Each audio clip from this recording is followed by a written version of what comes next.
pare tudo o que você está fazendo. Se você está em pé, eu peço que você assente-se e acompanhe este vídeo, porque nós temos algo impactante para revelar, uma pesquisa revolucionária que acabou de sair e nós gostaríamos de compartilhar com vocês. Hoje eu tenho o Anderson me acompanhando. Por favor, saúde os nossos amigos. Olá pessoal, estou mais uma vez aqui com vocês no canal Adventismo Vivo para mais um boletim profético. Então, nos últimos dias foi publicada uma pesquisa inédita acerca dos manuscritos do Mar Morto, que está alterando a nossa compreensão acerca daqueles documentos. É algo bombástico, é um terremoto científico com implicações teológicas. A cronologia, a data daquelas cópias daqueles documentos está sendo alterada. Fique conosco, eu preciso contextualizar você para que você entenda a dimensão da pesquisa que foi publicada. Bem, a Bíblia vem sendo fortemente atacada desde o século 17, 18, 19, por propostas racionalistas, ideias iluministas, ceticismo, evolucionismo. Em resumo, as pessoas passaram a não acreditar na inspiração do texto bíblico. Eles diziam que aquilo ali não era confiável, que aquelas histórias foram escritas muito tempo depois do que elas alegavam estar descrevendo, e que a Bíblia possivelmente foi adulterada e que não havia manuscritos originais, não havia cópias. Então foram vários ataques ao longo dos últimos séculos. Só que as pesquisas arqueológicas foram desmontando tese por tese. Não acreditavam na existência de Nínive, encontraram a cidade de Nínive. Não acreditavam nos hititas, encontraram vestígios dessa civilização. E assim por diante. Porém, uma acusação permanecia, de que os textos bíblicos haviam sido alterados, corrompidos ao longo dos séculos. É que a cópia mais antiga do Antigo Testamento datava do ano 1000 depois de Cristo, o chamado Códice de Leningrado. Então, a nossa Bíblia, o Antigo Testamento, ele estava apoiado em uma cópia da cópia da cópia da cópia da cópia que distanciava-se entre 1500 a 2000 anos do período dos reis de Israel. E eles diziam: como que vocês podem confiar num livro cuja cópia mais antiga é do ano 1000 e essa cópia está descrevendo eventos 1500, 2000 anos antes? Isso deve ter sido adulterado, isso não é confiável. Até que uma das maiores descobertas arqueológicas, científicas, Anderson, do século passado ocorreu. Lá onde hoje é o território de Israel, em Qumran, eles descobriram várias cavernas com rolos, com manuscritos, com pergaminhos do Antigo Testamento, da época do Novo Testamento, dos dias de Jesus. E quando eles compararam esses manuscritos com o Códice de Leningrado, que era 1000 anos mais novo, eles descobriram que era praticamente idêntico. Às vezes uma letrinha aqui, uma variante textual ali, mas isso mostrou que a Bíblia não foi corrompida nos 1000 anos da era cristã. E mais, isso revelou cópias muito antigas do Antigo Testamento. Cópias que datavam de 100 anos antes de Cristo, 200 anos antes de Cristo. Ali está o livro de Isaías, com profecias messiânicas. Ali existia o livro de Gênesis. E há um outro livro que nos chama muita atenção, que é um livro profético. É o livro do profeta Daniel. E nós, como adventistas, gostamos muito da parte profética de Daniel e Apocalipse. E nós entendemos que o livro de Daniel, ele comprova a veracidade da Bíblia, porque a estátua, os animais que saem das águas, eles mostram o desenrolar dos impérios, desde Babilônia, Medo-Pérsia, Grécia e Roma, e aquilo é impressionante. Deus existe, Deus se revelou a Daniel e ele então explicou a história no livro de Daniel e que abre as portas para o livro do Apocalipse. Então essa é uma evidência para nós de que Deus conhece o futuro. Só que sabe de uma coisa? Os historiadores, muitos cientistas, teólogos que se utilizam da crítica histórica, às vezes chamamos esses teólogos de teólogos liberais, eles não aceitam essa evidência do livro de Daniel. Eu queria, Anderson, que você explicasse por que, se nós temos o livro de Daniel na Bíblia e temos ali as profecias, por que tantos historiadores e teólogos não aceitam o livro de Daniel como evidência de que Deus se revelou aos profetas, de que Deus predisse o futuro? Por que eles não aceitam essa evidência?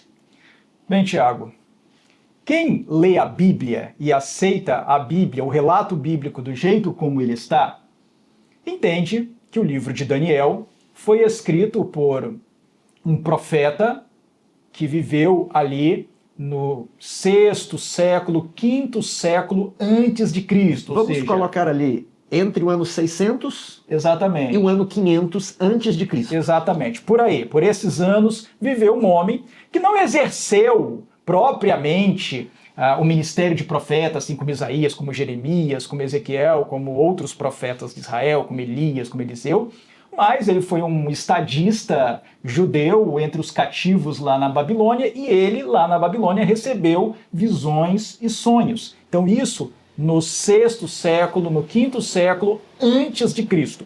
Para aquele que aceita a Bíblia do jeito como ela está, foi isso. O livro de Daniel foi escrito por um homem chamado Daniel, um judeu chamado Daniel. Mas, como você estava falando, historiadores, na sua maioria, atuais, falo dos historiadores atuais, teólogos liberais, especialmente teólogos católicos, teólogos de igrejas protestantes tradicionais, de linha mais liberal, os céticos, os que se opõem à mensagem cristã, esses não aceitam que o livro de Daniel tenha sido escrito por um homem chamado Daniel lá nos anos 500 a.C. Para eles, o livro de Daniel é o que eles costumam chamar de fraude piedosa. Eles entendem que o livro de Daniel foi escrito muito tempo depois daquela época de Nabucodonosor, de Dario, de Ciro, que o livro de Daniel foi escrito muito tempo depois disso. Para eles, o livro de Daniel foi escrito no final do reinado do rei sírio Antíoco IV Epifânio. Eles pensam, esses historiadores, esses teólogos liberais, pensam que as perseguições profetizadas em Daniel capítulo 7, em Daniel 2, capítulo 8, em Daniel capítulo 11, essas perseguições,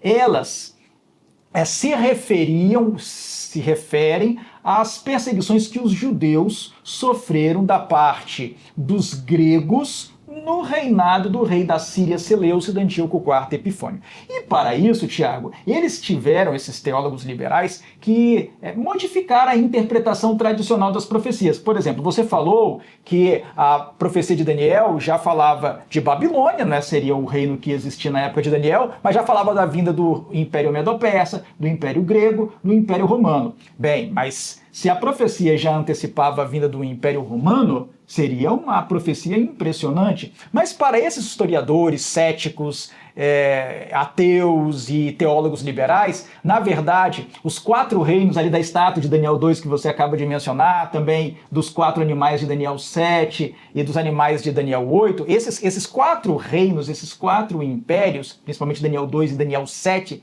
eles não são essa sequência que nós mencionamos. Para eles, o primeiro reino seria a Babilônia, o segundo reino seria a Média, o terceiro reino a Pérsia e o 4º reino a Grécia. Por quê? Porque para eles foi uma pessoa de nome desconhecido que viveu ali na época de Antíoco IV Epifânio, estou falando aí de 170, 160 antes de Cristo, e que escreveu sobre fatos, acontecimentos que já tinham tido lugar, coisas que já tinham ocorrido na forma de profecia. E para que ele teria feito isso? Ele teria feito isso para estimular os seus concidadãos, os seus compatriotas, a permanecerem firmes nas tradições judaicas, na observância da lei de Moisés. Ou seja, se eles estavam sendo perseguidos e abandonando o seu código de santidade, as suas vestimentas, a sua alimentação, estavam adorando ídolos,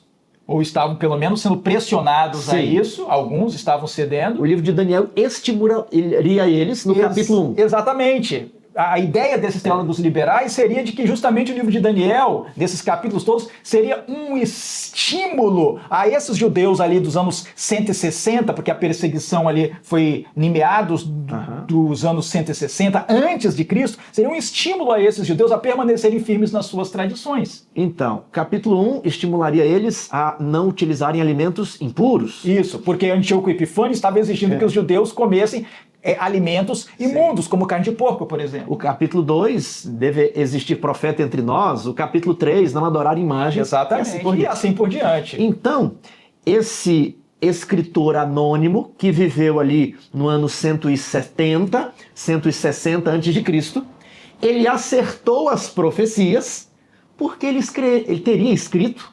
depois de Nabucodonosor, depois de Ciro, depois de Dario. Ele escreveu depois de todo mundo, e por isso ele acertou. Então aquilo que nós tomamos como evidência de que Deus conhece o futuro, eles tomam como evidência de uma fraude. Exatamente. Eles não acreditam em profecias preditivas e dizem, bom, se existe profecia preditiva, então o texto foi escrito depois que as coisas. Então, Tiago, é importante ressaltar que essa visão que eles têm não é a nossa visão, nós não pensamos assim, mas a visão que teólogos liberais e céticos e ateus e historiadores ateus, muitos deles ateus, ou pelo menos céticos, eles têm essa visão por causa do que você tinha dito no início, por causa de uma visão materialista. É uma visão que nega a ação sobrenatural de Deus na história humana. Então, para eles, não pode existir uma verdadeira, autêntica profecia preditiva, não pode haver previsão do futuro, porque Deus, mesmo que ele exista, ele não intervém na história do homem, ele não intervém na humanidade, e ele não levanta profetas. Por isso, para eles, esses escritos supostamente proféticos não são profecia verdadeira, não são predição verdadeira. Eles chamam isso de vaticínio pós-evento. Pós-facto. Pós-facto, exato. Depois do fato. Eles pensam assim. E por isso, para que Daniel seja considerado um vaticínio pós-evento, ou pós-facto, tem que ser alguém que viveu depois dos acontecimentos. Então, um judeu anônimo no governo, no finalzinho do governo de Antíoco Epifânio. Ou seja, para eles, o autor de Daniel teria de ser alguém que viveu em 170, 160 Exatamente. antes de Cristo. E aí o livro de Daniel, ele para esses que pensam assim, ele deve ter sido escrito ali entre 164 e 163 a.C., logo depois da morte, ou no contexto da morte de Antíoco Epifânio. Por quê? Porque em Daniel capítulo 7 e em Daniel capítulo 8, o chifre pequeno ele é derrotado. Então a menção à derrota do chifre pequeno, sem intervenção de mãos humanas, seria uma referência à morte de Antíoco Epifânio, na opinião desses pensadores, desses historiadores. Mas me fale aqui, quando em 1947 encontraram os manuscritos do Mar Morto, a descoberta de fragmentos de partes de Daniel 8 a 11 causou incômodo aos historiadores e céticos. E por que causou incômodo? Isso é muito importante, Tiago, de ser mencionado.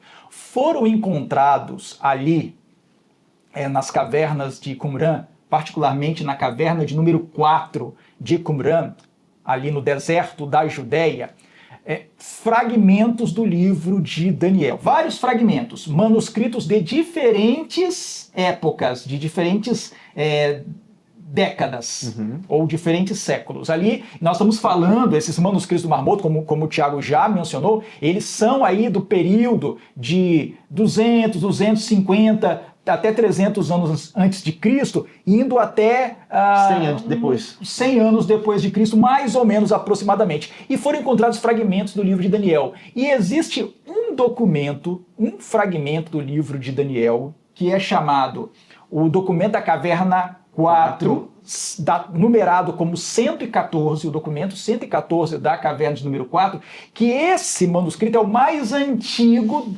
texto de Daniel encontrado ali Sim. nas cavernas do Mar Morto.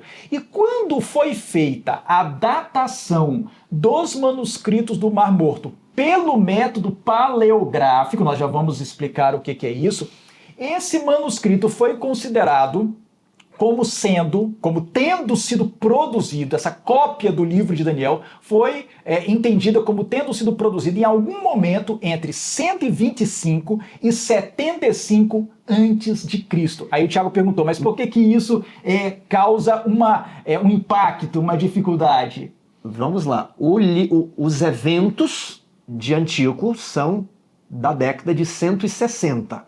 Exatamente, meados de 160. Então, o livro teria sido escrito por volta de 160, o original se perdeu, e aquele fragmento encontrado em Qumran seria uma cópia. Sim. Só que essa cópia está muito próxima exatamente isso, Tiago. Isso já causou ali, com a descoberta dos manuscritos do Mar Morto, um grande desconforto para historiadores e teólogos liberais. Por quê? Pensem bem. Eles entendem que o livro de Daniel foi escrito aí no final do governo de Antíoco Epifânio, 164, 163 a.C. Mas nós temos agora, segundo o método paleográfico de datação, um fragmento de uma cópia do livro de Daniel que foi produzido em algum momento entre 125 e 75 a.C., em algum momento nesse período, final do segundo século a.C. Ora, nunca tinha sido encontrado até aquele momento nenhuma cópia de nenhuma parte da Bíblia tão próxima assim do autor, da produção original do livro. Vai ouvindo. Isso já foi muito impactante, muito impressionante, porque sendo verdade que o livro de Daniel foi escrito aí no final do governo de Antíoco Epifânio, o intervalo entre o momento em que o livro foi inicialmente produzido e essa cópia, documento 4Q114, seria um intervalo de cerca de 40 anos. Lembrando que na época não havia máquina de Xerox, computador, internet. Tudo era copiado à mão. Não havia caneta. Era tudo muito difícil. Era preciso muito difícil. Você matar a cabra, tirar o couro da cabra. Exatamente, tudo isso. E como explicar que o livro foi produzido lá na Judéia, em alguma parte da Judéia, talvez em Jerusalém, ele foi produzido por um judeu anônimo, e 40 anos depois já existisse uma cópia entre os demais manuscritos do Mar Morto, quando havia uma comunidade de judeus ali muito rigorosos, e 40 anos depois eles já estariam considerando que esse manuscrito era um manuscrito sagrado produzido por um profeta verdadeiro de nome Daniel, porque os membros da comunidade Qumran eram muito religiosos, eram muito piedosos, eram muito devotos a Deus e à sua tradição judaica. Eles não iriam aceitar uma fraude piedosa. Uma fraude piedosa. Eles iriam receber ali, esse aqui é o livro do profeta Daniel. Se chegasse para eles um livro do profeta Daniel, eles iriam dizer, profeta Daniel, sendo verdade essa teoria, né? Profeta Daniel.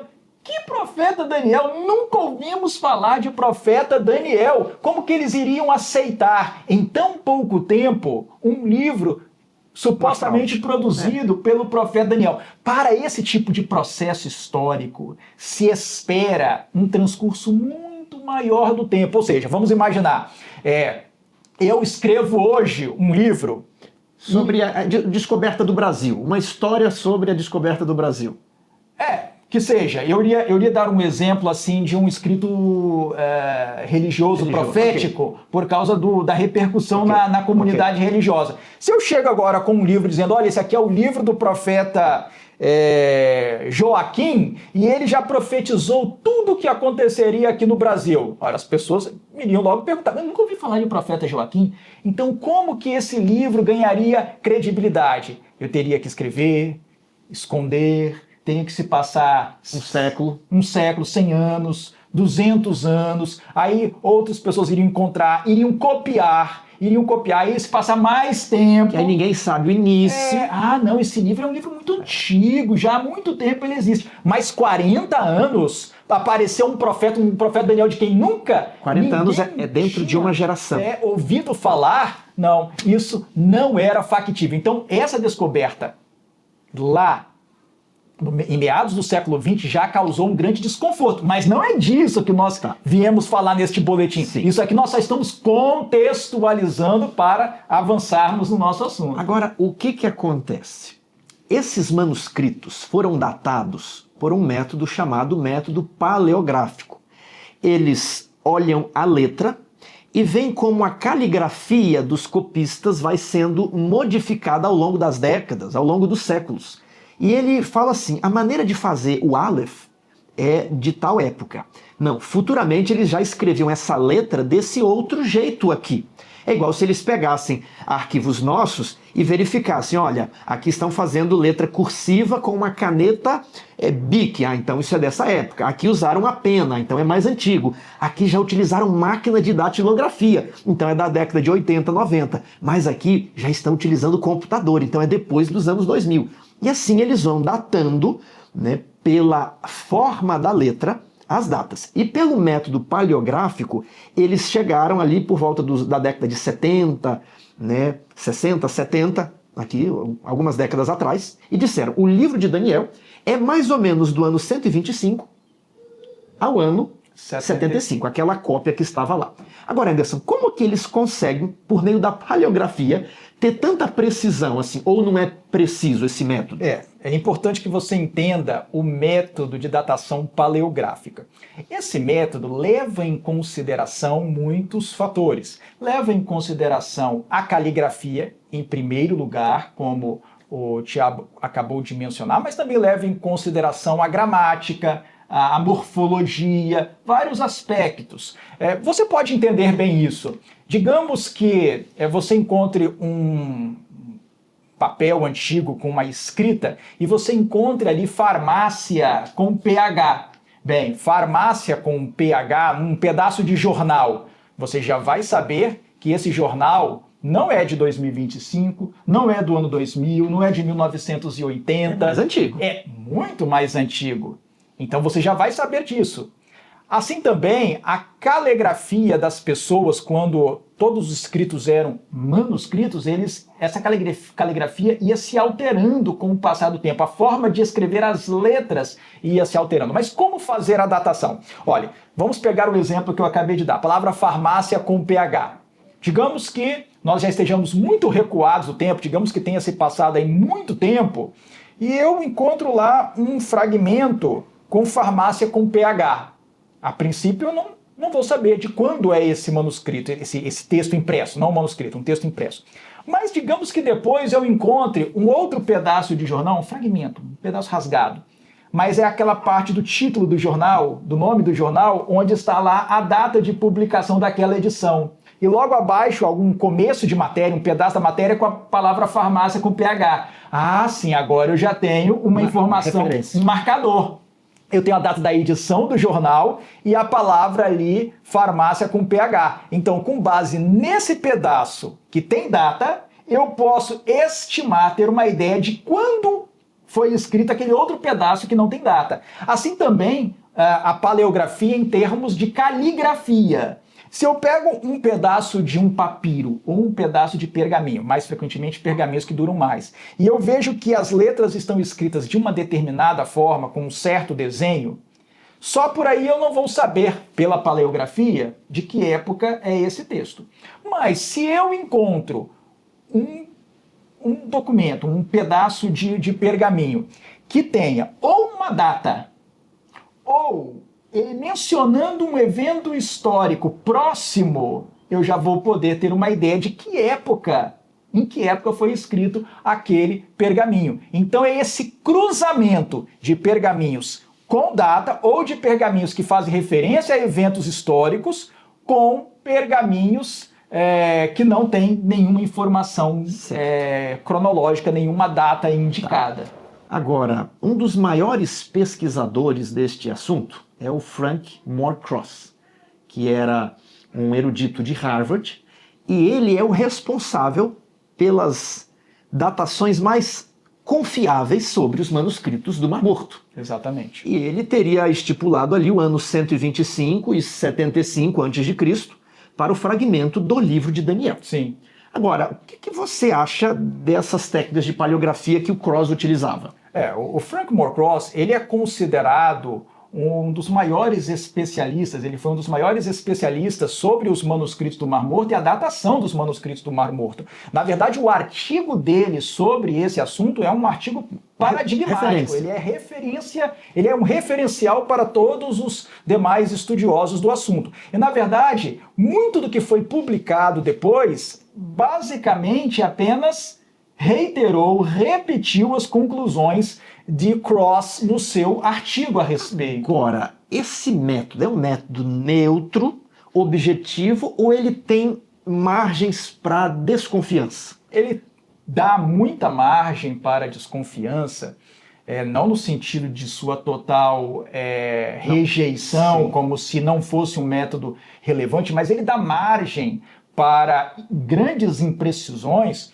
Por quê? Porque no tocante aos manuscritos do Mar Morto, quase não há manuscritos datados ou cronologicamente vinculados a eventos históricos. Então, existe um elevado grau de subjetividade. E vários estudiosos, várias pessoas, vários pesquisadores que se debruçam sobre esse assunto através dos anos têm apontado essas fragilidades, principalmente a subjetividade das conclusões, porque diferentes pesquisadores têm chegado a datas diversas com base no mesmo método. O mesmo paleógrafo, né? Vamos supor que o Anderson seja um paleógrafo e eles pegam o mesmo fragmento e dão resultados diferentes. É como se dois peritos divergissem bem diferentes sobre aquela perícia. Então, você chega a datas que você pergunta, mas como você chegou às datas? Muito do que é chamado ciência pode ser suposição, especulação, revestido de uma linguagem técnica científica. É verdade. E o que aconteceu nos últimos dias? A publicação de um artigo que desenvolveu um método revolucionário, um método diferente. Eles testaram esse método, e nas duas variáveis, eu quero que você comente isso, as duas variáveis convergiram para uma data diferente daquelas conhecidas pelo método paleográfico. Datas mais antigas que aquelas propostas pelo Cross. Me diga quem foi que publicou o artigo, me diga qual foi essa metodologia, como que eles chegaram a uma cronologia diferente dos manuscritos do Mar Morto. Tiago, essa pesquisa é uma pesquisa recente, ela acabou de ser publicada, ela é uma pesquisa nova. Eu acho que não tem nem uma semana sequer. Exatamente, por isso que estamos aqui no nosso boletim profético do canal Adventismo Vivo.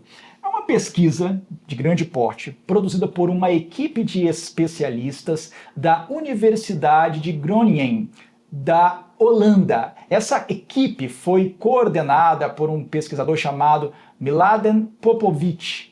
E o que foi que eles fizeram? Realmente algo revolucionário. Eles decidiram cruzar informações do método paleográfico, os resultados do método paleográfico, com os resultados de datação pelo método carbono 14. Mas não somente isso, porque esses métodos já são conhecidos há muito tempo. Eles fizeram esse cruzamento utilizando inteligência artificial, que foi batizada de ENOC. Então eles desenvolveram um método, uma inteligência artificial chamada ENOC, modelo, né, que pegou aquelas datações paleográficas e falou assim, bem, vamos tirar aqui uma prova e vamos fazer o teste do carbono 14. Qual que é o problema do carbono 14? Ele queima parte do fragmento. E o que foi encontrado em Qumran, às vezes são tirinhas, são pequenos pedaços de couro já muito, muito antigos. E para fazer o método carbono 14, às vezes poderia consumir todo aquele fragmento. Então, por isso, não foram feitos muitos testes de carbono 14. Agora, existe um outro problema. Quando os pesquisadores que descobriram esses manuscritos tentaram ler o que estava escrito, eles passaram um tipo de gordura para realçar as letras. E na década de 90, quando tentaram fazer o carbono 14 em alguns fragmentos, aquilo ali contaminou a prova, porque a gordura era do século XX, mas o manuscrito era muito antigo, então o resultado não ficou muito correto, muito apresentável. Então, né, se passaram 20 anos e técnicas modernas de carbono 14 foram desenvolvidas que permitiram eles fazer o teste com confiança. E aí compararam a paleografia com o carbono 14 e utilizaram a inteligência artificial para fazer ali o desempate, né? Uma inteligência artificial neutra, e você pode me falar um pouco como que eles chegaram nessa inteligência artificial. Exatamente, Thiago. E é bom lembrar, dentro do que você acabou de dizer, que eles também utilizaram uma técnica nova para retirar aquela gordura dos manuscritos para deixá-los mais limpos e sem essa contaminação que poderia interferir nos resultados. Mas o que foi que eles fizeram?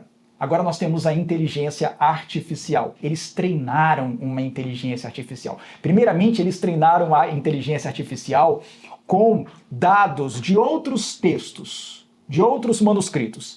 E depois que eles treinaram a inteligência artificial, eles testaram a inteligência artificial com 24 manuscritos do Mar Morto que foram datados recentemente, agora pelos pesquisadores, foram datados pelo método do carbono 14. E qual foi o resultado?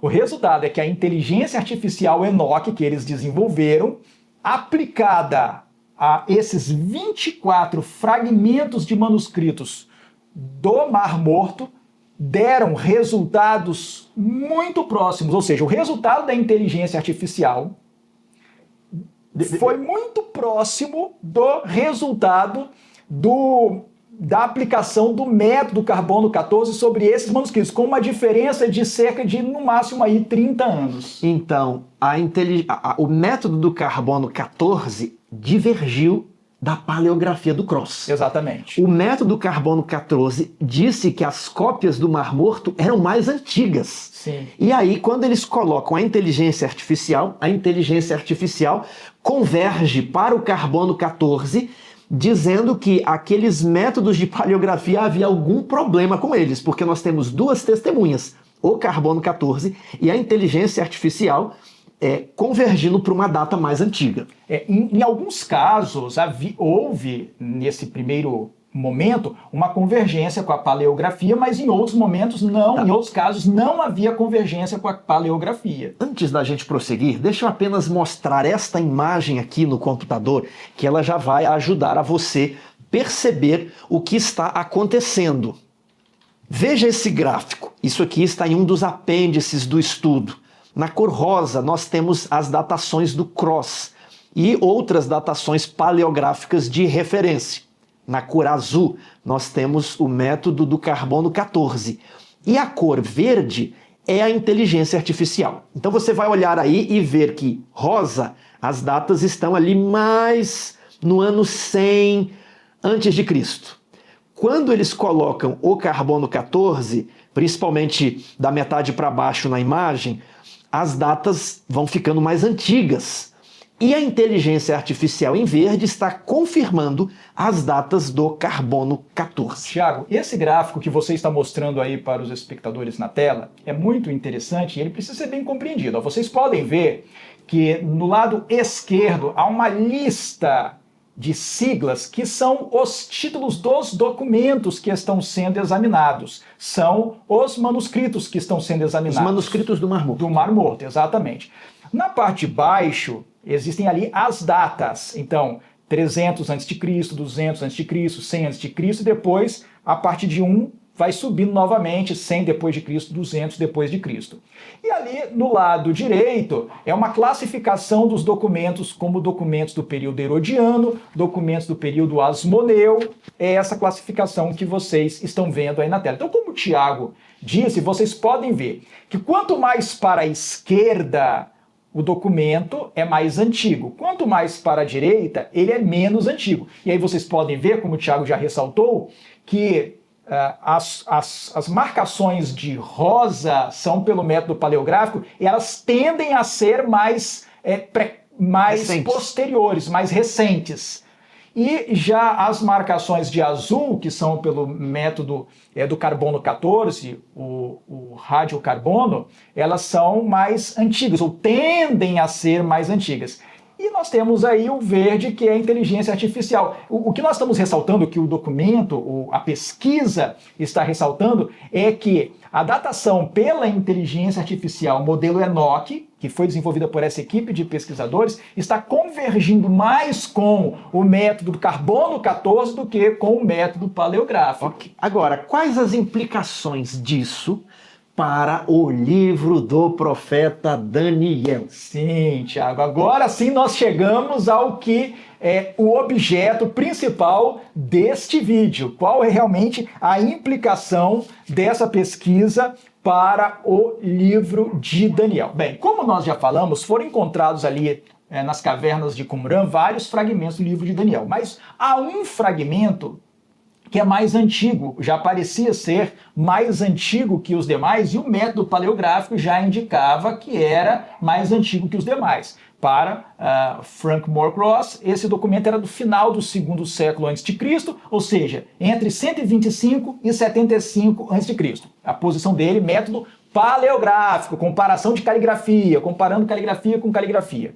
Bem, mas essa datação ainda deixava alguma margem para os céticos. Porque eles diziam, não, na verdade, o livro de Daniel ele foi escrito ali no final do governo de Antíoco, ou em 164, 163. 40 anos era suficiente. 40 anos para copiar aí um livro. O que 40 anos? Dá para copiar facilmente. Claro que eles passavam por cima dessas dificuldades todas que nós mencionamos, de aceitação de um profeta de quem ninguém nunca tinha ouvido falar. Mas agora, esse artigo, essa publicação que acaba de sair, deu um golpe tremendo nessa visão ateia e cética. Como eu falei no início, é um terremoto científico com repercussões impactantes na teologia. Livros e bibliotecas serão jogados literalmente fora, ficarão desatualizados, vão passar vergonha pelo que escreveram. E sabem por quê? Pelo seguinte, quando o fragmento do manuscrito 4Q114, que contém o texto do livro de Daniel, ali, capítulos 8 a 11 de Daniel, ele foi recentemente submetido ao método do carbono 14, ele deu 2 resultados. Isso acontece com muita frequência.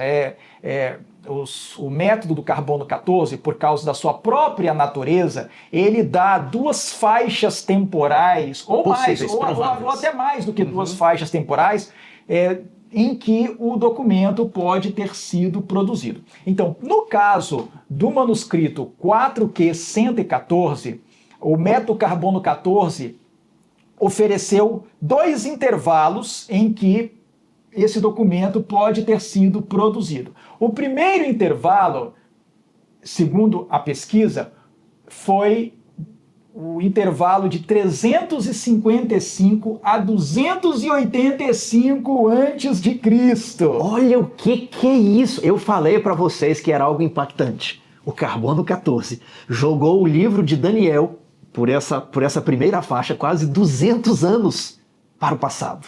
Exatamente. E com uma chance de representar a realidade de 49,5%.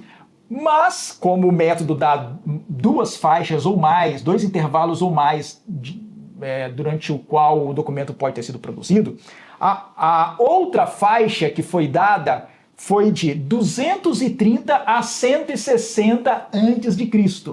Bem, os autores dessa pesquisa da Universidade de Groningen da Holanda, eles não são religiosos, eles não são teólogos interessados em provar a Bíblia, provar que as profecias são verdadeiras, que o livro de Daniel foi escrito lá no 6º século a.C. Muito pelo contrário, eles aceitam a posição majoritária atualmente aí nos meios acadêmicos não confessionais. Eles aceitam a ideia de que o livro de Daniel foi escrito no período de Antíoco Epifânio. Por causa disso, eles já descartam a primeira faixa.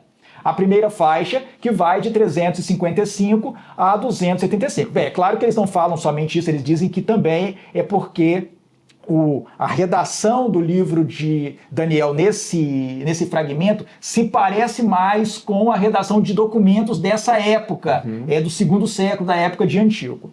Mas, mesmo rejeitando o primeiro intervalo possível, o outro e se apegando ao outro intervalo, 230 a 160 a.C., o terremoto continua. Ora, por que em 230? Se nós pegarmos a data de 230, Antíoco nem tinha nascido. Antíoco, ele se torna rei da Síria Seleucida em 175 a.C. 175.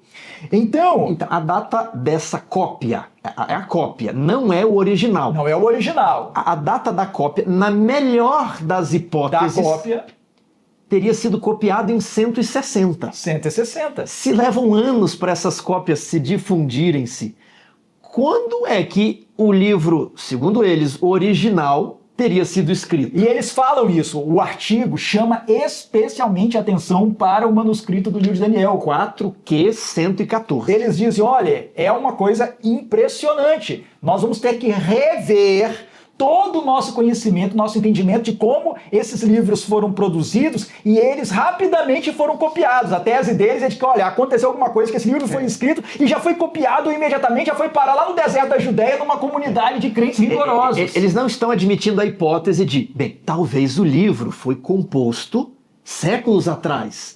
Eles estão indo por outro lado. Bem, se a gente acha que ele foi composto aqui no ano de 160 e já tem uma cópia, então ele foi rapidamente copiado. É assim que eles estão trabalhando. É a alternativa que eles encontraram. Eles se escapam por aí. Olha, o livro deve ter sido escrito em 163 e logo já foi copiado.